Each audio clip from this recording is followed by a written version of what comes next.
Olá, tudo bem? Meu nome é João Bosco, sou professor de Física e vou apresentar agora o conteúdo Associação de resistores e medidas elétricas. Antes de mais nada, vamos ver o que é um resistor. Resistores são condutores fabricados com a finalidade exclusiva de converter energia elétrica em energia térmica, ou seja, de aproveitar o efeito Joule. Símbolos. Existem basicamente o símbolo americano, que é esse mostrado agora, e o símbolo europeu, esse mais abaixo. Resistores mais comuns são os de fio e de carvão. O resistor de fio é constituído por um fio metálico de forma helicoidal enrolado sobre um suporte cilíndrico de material isolante. É usado nos aquecedores elétricos em geral. Exemplo: resistor nicromo para chuveiros elétricos, torradeiras, ferros de passar, etc. O resistor nicromo, como exemplo, é o de chuveiro elétrico, né? É feito de uma liga de níquel e cromo, daí o nome nicromo. O resistor de carvão é composto de um suporte cilíndrico isolante, recoberto por uma fina camada de carvão e ligado a dois terminais metálicos, cada um deles preso a uma de suas extremidades. E o detalhe, que normalmente eles vêm com anéis coloridos. Cada resistor de carvão é identificado por um código de cores pintado em faixas coloridas que representam o valor de sua resistência elétrica. E, basicamente, eles vêm em dois tipos. O resistor padrão, que tem 4 anéis, e o resistor de precisão, que tem 5 anéis. Para determinar a resistência de um resistor de carvão com anéis de cores, é usada a tabela de cores, como mostrado aqui abaixo. Para usá-la, uma coisa importante é colocar a extremidade com mais faixas do lado esquerdo. Ok? Bom, então, por exemplo, esse resistor aqui acima, ele tem 560 kΩ com 10% de tolerância. Como saber isso? Bom, a primeira faixa à esquerda é de cor verde. Então, analisando aqui, verde vale 5. Tá ok? A segunda faixa é de cor azul, que vale 6. Então, nós já temos 5 e 6, que dá 56. A terceira faixa para um resistor de 4 faixas corresponde ao expoente multiplicador de uma potência de 10, né? Tá certo? Então, o expoente multiplicador de cor amarelo é 10K. Ou seja, nós temos 56 vezes 10K, que vai dar 560K. 560 kΩ. Finalmente, a faixa da direita, que aqui nesse resistor é prateada, corresponde a 10% de precisão. Em resumo, esse resistor tem 560 kΩ e 10% de tolerância. Ou seja, 56 kΩ a mais ou a menos em relação a esse valor nominal dele. Já o resistor de precisão aqui, esse segundo, com 5 faixas, a primeira é na cor vermelha, então corresponde a um 2. A segunda é laranja, que corresponde a 3. A terceira, violeta, que corresponde a 7. Então, nós temos 237 aqui, 237 por enquanto ohms. A quarta faixa, que é preta, corresponde ao multiplicador, que é 1. Então, 237 vezes 1 dá 237 ohms. E, finalmente, a faixa da direita é a de tolerância, que corresponde a, com marrom, 1%. Ok? Então, é assim que se utiliza a tabela de código de cores de resistores. Reostatos são resistores que possuem resistências elétricas variáveis. Aqui como exemplo, vamos ver esses dois aqui à direita. Um de giro e outro linear. Então, basicamente, eles têm dois contatos fixos separados por uma resistência também fixa. E existe um contato móvel que pode girar, no caso desses reostatos circulares, ou se mover linearmente, como nesse caso do reostato à direita. Mas, basicamente, além dos contatos fixos, vai existir um contato móvel, que pode se aproximar ou se afastar de cada contato fixo. Assim, pela segunda lei de Ohm, é isso? A resistência é igual à resistividade do material vezes o comprimento que separa os dois contatos sobre a área.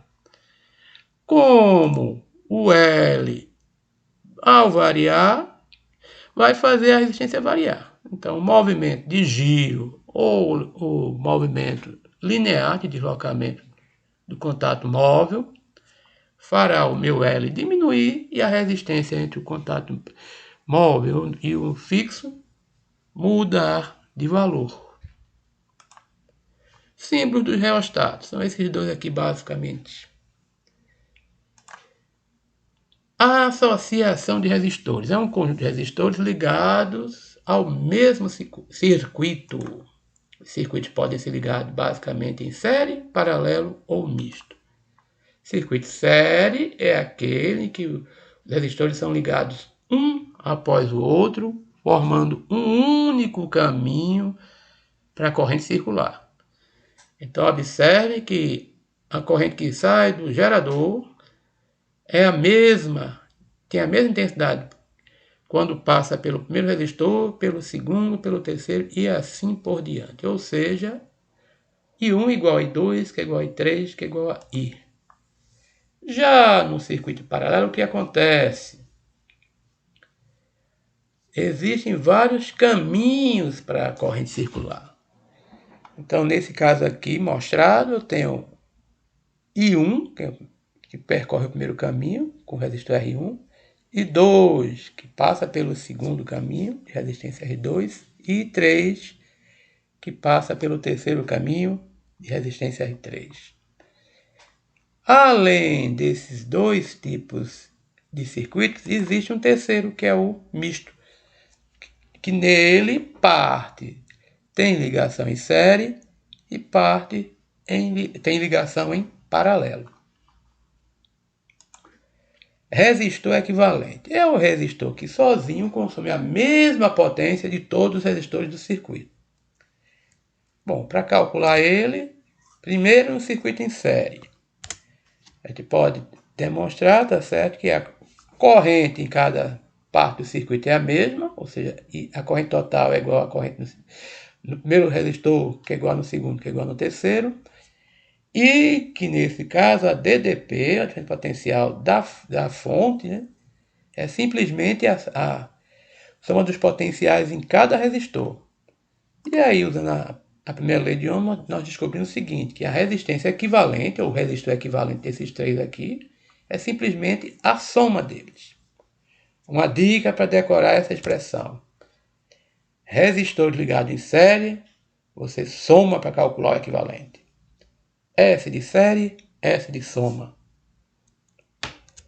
Circuito em paralelo. Bom, no circuito em paralelo é basicamente o contrário, ou seja, enquanto no circuito em série as correntes são iguais, no circuito em paralelo as tensões DDP são iguais. E a corrente total que sai da minha bateria é simplesmente a soma de cada corrente de cada circuito. Ou seja, que no caso eu tenho o circuito dos resistores R1, R2 e R3, então a corrente total será I1 mais I2 mais I3. E pode demonstrar que o inverso do resistor equivalente será igual à soma dos inversos de cada resistor em cada circuito em paralelo. Bom, curto-circuito. Dois pontos estão em curto-circuito quando a DDP entre eles é nula. Quando os terminais de um resistor estiverem ligados diretamente um ao outro, de modo que não haja diferença potencial entre eles, diz que estão em curto e não há também circulação de corrente por ele. Se um ou mais resistores estiverem em curto, podem ser retirados do circuito.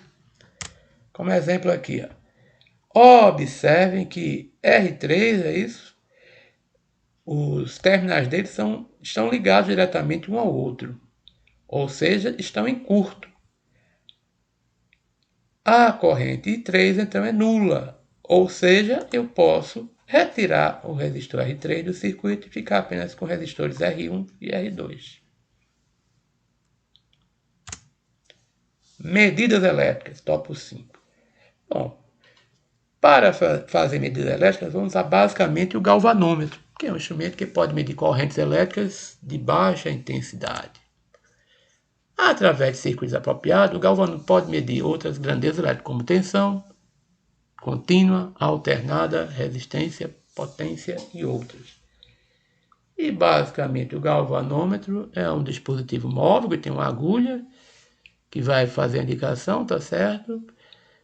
E enrolado, tá certo? Num núcleo que tem uma bobina elétrica. E ao redor da bobina nós temos um ímã. Quando a corrente circula por ele, essa bobina gira indicando um valor.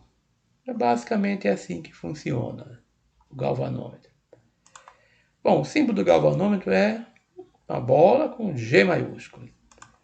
E a observação importante é que o valor máximo indicado na escala denomina-se valor de fundo de escala. Então, todo galvanômetro vai ter uma medida máxima que consegue fazer. E essa medida é chamada de valor de fundo de escala. Bom, para medir a intensidade de corrente elétrica, eu vou usar o amperímetro. Lembrando que ampere é a unidade de corrente elétrica.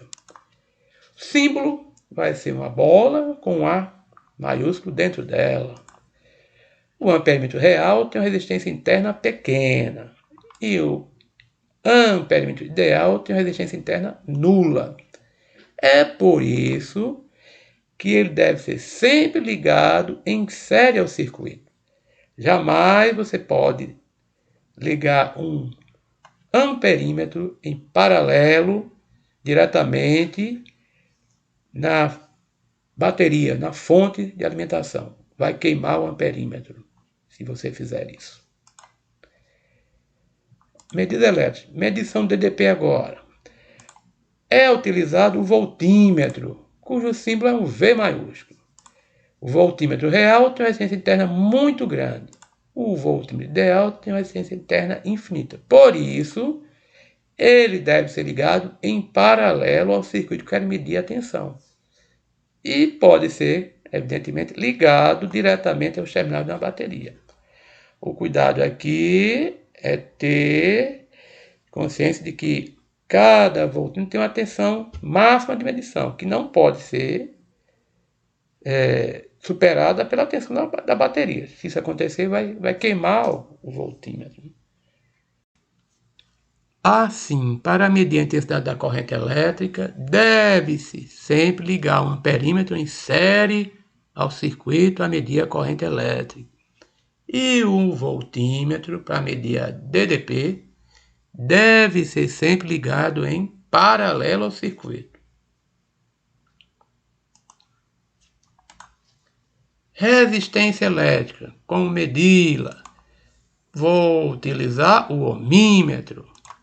Símbolo, uma bola, tá certo? Um círculo com a letra grega ômega maiúsculo no seu centro. A medição deve sempre ser feita com o circuito desligado. Jamais deve-se medir resistência elétrica com o circuito ligado, porque pode queimar o ohmímetro. E também pode queimar o circuito elétrico, ou o componente elétrico a ser medido. Ponte de Weston. É basicamente 4 resistores ligados da maneira como está sendo mostrado e com a presença ou não de um galvanômetro entre as duas conexões. E uma bateria ligada nas outras duas. Temos 4 nós, 2 ligados com o galvanômetro e 2 ligados com a bateria. A situação mais importante desse circuito é quando não passa corrente pelo galvanômetro, ou seja, quando IG e do galvanômetro for zero. Nesse caso, ela é dita em equilíbrio.